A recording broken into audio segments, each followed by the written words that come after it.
Hello, my name is Jennifer Hall Jones, and I have two children in an Anchorage school system.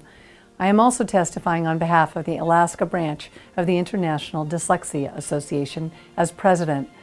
My son went from a first grader enjoying building things and electricity and a story at bedtime to a fifth grader whose written expression of ideas and thoughts were being dumbed down because he couldn't spell.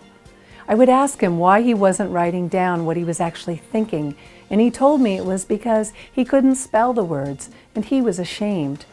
He had several teachers whom had commiserated with me, identifying the same kind of learner as what their own kids were like.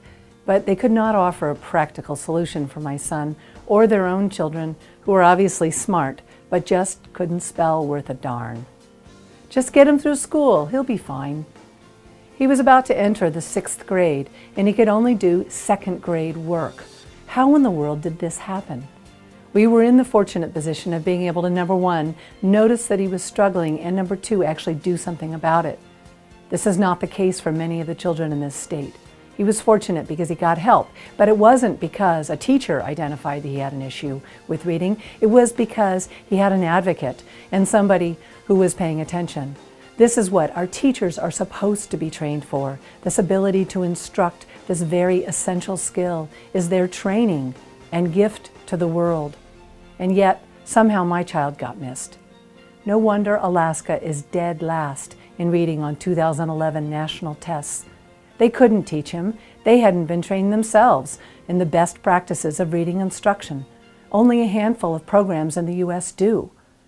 Results from the National Council on Teacher Quality gives 0 stars when rating how well our elementary education programs prepare teacher candidates in effective, scientifically based reading instruction. There is a way to teach reading, so nearly everyone who enters the public school system can learn to decipher and decode those squiggles and lines we have learned to call reading. These ratings show the inadequacies of education in Alaska. They illustrate that students' struggles to read are not their fault or the fault of their teachers. Other states have made some strides. States like Alabama, California, Connecticut, Massachusetts, and 7 others. These states all have better reading scores. Protecting our children, our greatest resource for the future, requires some hard choices. And while weak, the 7th page of SB 107, specifically lines 13 through 16, are a step in the right direction. Thank you.